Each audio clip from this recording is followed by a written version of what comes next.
Assalamualaikum warahmatullahi wabarakatuh. Mari kita buka pertemuan kali ini dengan bacaan basmalah. Bismillahirrahmanirrahim. Anak-anakku, kita setiap hari bernapas. Bernapas itu ya, kita mengambil oksigen dan mengeluarkan karbon dioksida. Baik itu ketika kita masih terjaga ya, atau kita masih tidur, itu kita tetap bernapas. Kita mengambil oksigen dan mengeluarkan karbon dioksida ya. Kalau bernapas itu gini, mengambil oksigen, mengeluarkan CO2.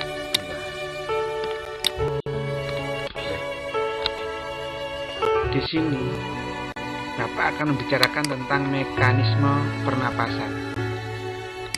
Di dalam pertemuan kali ini ada 4 ya yang akan kita dapat jelaskan. Tujuannya yaitu siswa dapat menjelaskan 2 proses pernapasan. Yang kedua, siswa dapat menjelaskan pernapasan dada, pernapasan perut. Yang ketiga, siswa dapat menjelaskan jenis-jenis volume udara pernapasan. Yang keempat, siswa dapat menjelaskan faktor-faktor yang mempengaruhi udara pernapasan. Nah, di sini ada 2 proses pernapasan dalam tubuh kita, yaitu inspirasi, itu yang pertama. Yang kedua adalah ekspirasi. Apa itu inspirasi? Inspirasi adalah proses masuknya udara ke dalam paru-paru kita. Berupa apa? Berupa ini, oksigen dalam proses pernapasan. Kalau ekspirasi, proses keluarnya udara dari paru-paru. Apa yang dikeluarkan dalam ekspirasi? Yaitu ini, CO2, atau kata lainnya adalah karbon dioksida. Nah, ketika kita melakukan proses pernapasan, baik itu ekspirasi mengeluarkan udara dan inspirasi memasukkan udara, itu diatur oleh 2. Pertama adalah otot antar tulang rusuk. Ini di tulang rusuk kita, nah ini ya, ini ada ototnya. Selanjutnya, yang kedua, proses inspirasi diatur oleh otot diafragma. Ini diafragma itu ya, diafragma itu ini. Diafragma itu adalah yang membatasi antara rongga perut dan rongga dada. Itu diafragma. Di sini kalau udara pernapasan menggunakan otot antar tulang rusuk ini ya, ini, maka namanya pernapasan dada. Kalau menggunakan otot diafragma seperti ini, yang otot diafragma itu membatasi tulang rusuk dan tulang rongga dada dan rongga perut, namanya otot diafragma. Itu namanya pernapasan perut menggunakan diafragma. Diafragma membatasi rongga dada, rongga perut. Nah, selanjutnya proses pernapasan itu kan ada pernapasan dada dan pernapasan perut. Pernapasan dada itu ya, ada yang proses inspirasi memasukkan dan proses ekspirasi mengeluarkan. Nah, ketika di sini inspirasi memasukkan, maka di sini didahului oleh proses ini. Otot antar tulang rusuk ini berkontraksi. Berkontraksi. Berkontraksi itu apa? Memendek. Memendek.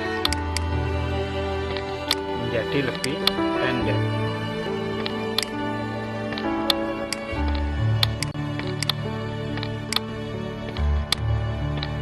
ketika otot tulang rusuk berkontraksi, maka tulang rusuk terangkat. Ya, ini tulang rusuknya terangkat. Ketika tulang rusuk terangkat, volume rongga dada membesar. Ketika volume rongga dada membesar, ya, maka di sini tekanan udara menjadi turun. Ya, tekanan udara menjadi kecil lah. Kecil, rendah sama saja. Ketika turun, tekanan udara rongga dada turun, maka tekanan udara di luar tubuh tinggi. Udara mengalir dari tinggi ke rendah, sehingga di sini udara masuk. Dan ini kan tinggi nih. Di sini tinggi, besar tekanannya.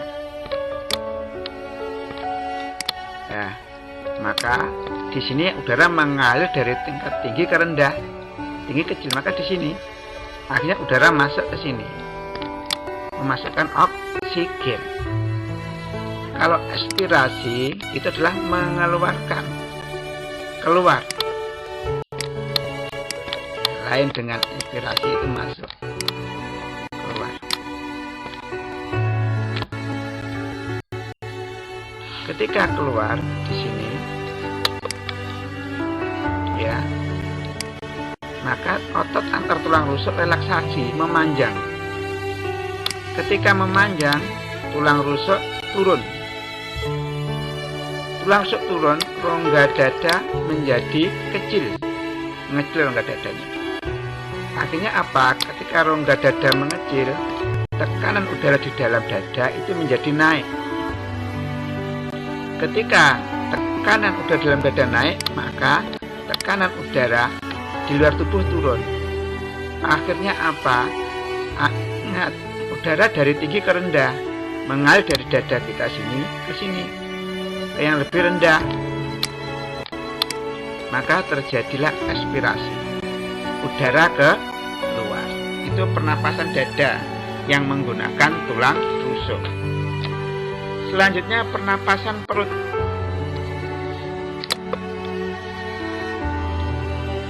Pada pernapasan perut di sini itu ada dua, inspirasi dan ekspirasi. Inspirasi itu adalah artinya masuk.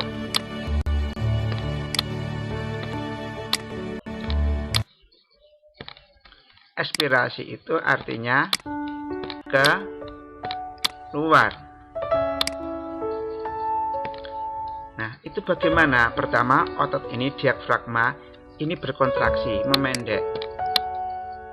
Ketika otot diafragma kontraksi, diafragma itu menjadi mendatar.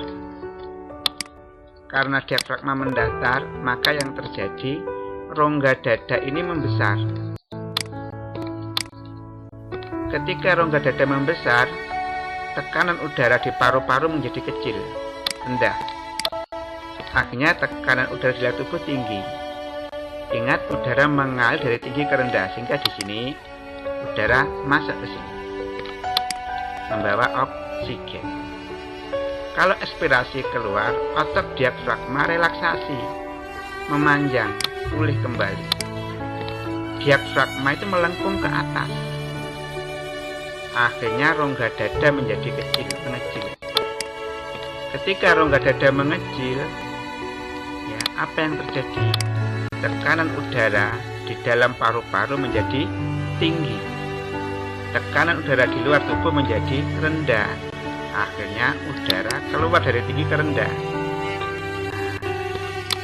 Sehingga udara keluar, aspirasi itu yang mengeluarkan CO2, karbon dioksida. Ya, ini pernapasan perut yang menggunakan ini otot diafragma. Nah, mungkin ketika kita bernapas di sini ya, itu kita akan mengeluarkan ini, memasukkan oksigen. Lalu kita akan mengeluarkan CO2, karbon dioksida. Kita akan berpikir berapa volumenya, ya, berapa volumenya. Nah, ini mungkin ralat untuk LKS halaman 5, ya. Saya pakai sumber dari LKS ikan pariwara ya, dari beberapa internet, ada beberapa volume udara pernapasan. Yang pertama volume 3, itu volume udara pernapasan biasa 500 cc atau mililiter. Ada volume cadangan inspirasi atau udara komplementer, adalah udara yang dimasukkan secara maksimal setelah melakukan inspirasi memasukkan udara biasa, biasanya besarnya 1500 cc atau mililiter. Lalu ada volume cadangan expirasi, udara suplementer, udara yang dapat dikeluarkan secara maksimal setelah melakukan expirasi, setelah mengeluarkan udara biasa. Ya, ukuran volumenya 1500 cc atau 1500 ml. Lalu ada volume udara selanjutnya, ada yang namanya kapasitas vital. Adalah volume udara yang dapat dikeluarkan semaksimal mungkin setelah melakukan inspirasi memasukkan udara secara maksimal, besarnya 3.500 ml. Ya, ini merupakan jumlah dari volume 3 ditambah volume cadangan expirasi dan volume cadangan inspirasi. Kalau volume total paru-paru adalah volume udara yang dapat ditampung di paru-paru semaksimal mungkin, besarnya ya 4.500 cc atau mililiter, merupakan jumlah dari volume sisa ditambah kapasitas vital ya. Berarti ini adalah volume udara pernapasan biasa 500 cc, seperti itu. Nah, selanjutnya volume udara tadi rata-rata, karena volume udara pernapasan setiap orang itu berbeda. Nah, di sini volume udara dipengaruhi ukuran paru-paru. Paru-paru wanita itu lebih kecil daripada pria. Lalu volume udara pernapasan ditentukan oleh cara bernapas, lalu kekuatan dalam bernapas. Selanjutnya volume udara ditentukan aktivitas tubuh. Orang bekerja sama istirahat, volume udara pernapasannya lebih banyak ketika bekerja. Selanjutnya, ada beberapa faktor-faktor yang mempengaruhi frekuensi cepat lambatnya pernapasan. Yang pertama, umur. Makin tua itu makin sedikit, dan bayi itu lebih tinggi frekuensi pernapasannya. Yang kedua, jenis kelamin. Perempuan lebih tinggi loh daripada pria. Mengapa? Karena paru-paru perempuan lebih kecil daripada laki-laki, sehingga dia membutuhkan banyak udara.